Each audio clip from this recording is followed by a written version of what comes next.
আমি তোমার কোনোদিন বৌমা মনে করিনি, আমার আর একটা মেয়ে মনে করছি। তোমার আমি অনেক ভালোবাসি, কিন্তু আফসোস তুমি আমার ভালোবাসাটা বুঝলে না। তুমি আমার মাকে কি বলছো যে আমার মা কাঁদতে কাঁদতে চলে গেল? তুমি কি বলতে চাচ্ছ? আমি তো শুধু আমার কাজ করতেছি, তোমার মাই তো এসে আমাকে একটা পর একটা কাজের অর্ডার দিতেছে। এখন তুমি আসছো তোমার মার সাথে যোগ দিতে? আমি ওই রুম থেকে সবই শুনছি। আর সে কাঁদতে কাঁদতে চলে গেল, মা শুধু তোমার কাছে ওষুধটা চাইলো, তার জন্য এমন ব্যবহার করতে হবে? সংসারে চলতে গেলে এমন তো হবেই। আমার মা তো শুধু তোমার কাছে একটু হেল্পই চাইছে, আর তুমি এমন রিয়াক্ট দেখাইলা।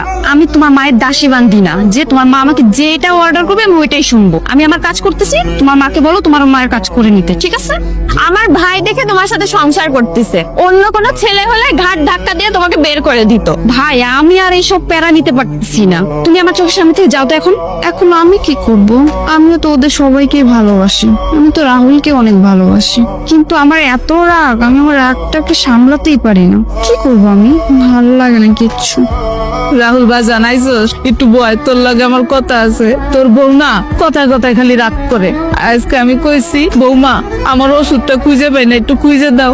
দুনিয়ার কথা কইলো আমারে কইলো সে দাসী নাকি, সে বান্দি নাকি, সে তারে কাজ করতে আনছে নাকি, আমি নাকি তার দাসী বান্দি, আমি নাকি তারে কাজ করে খাওয়াবো। আমার এই ধরনের কথাগুলো বাজার, এটা কি তোর বউ ঠিক করছে? আমার সে কোনো সম্মানই করে না। ভাবির ব্যবহার দিন দিন অসহ্যকর হয়ে যাচ্ছে। আমি তো সবটাই দেখছি, মা কাঁদতে কাঁদতে চলে গেছে জানো। কোথায় কোথায় খালি চাইয়ে দেয়, কোথায় কোথায় খালি রাগ করে। আমরা বুঝছি আমার বউ তো সবসময় এমনাই করে বেড়ায় না, তাই না? ও একটু রাগ বেশি, একটু বোঝার চেষ্টা করো। দিন শেষে তো আর কেউ খাটে না, ওই আমার জন্য খাটে। অনেক অনেক কাজ না, তো সব মিলায় ওর মাথার একটু গরম থাকে। এটা নিয়ে তোমরা তো মাথা গরম করো না। তুই এটা কোন ধরনের কথা কইতেছিস? কত সংসারের কাজ কি আমি কোনোদিন করি নাই? আমি কি আমার শ্বশুর শাশুড়ির সেবা যত্ন করি নাই? আমি তো কোনোদিন তাদের সাথে এত রাগ দেখাই নাই। তুমি তো সবসময় ভাবিরই পক্ষ নাও, তুমি একটু আমাদের কথা ভাবো।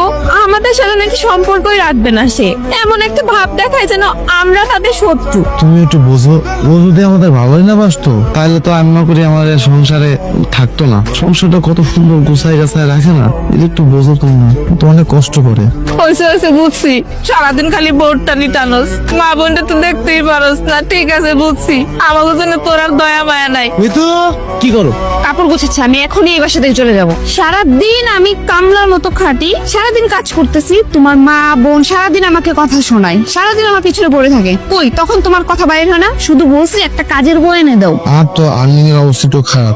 সামনের মাসে একটু প্রমোশন পাওয়ার কথা, আর একটু বেতনের স্যালারি একটু বাড়াই ফেললে হয়ে যাবে। তুমি এসব আর ফালতু কথা বলবা না, তোমাকে বিশ্বাস করতে করতে আমার জীবনটা অর্ধেক শেষ হয়ে গেছে।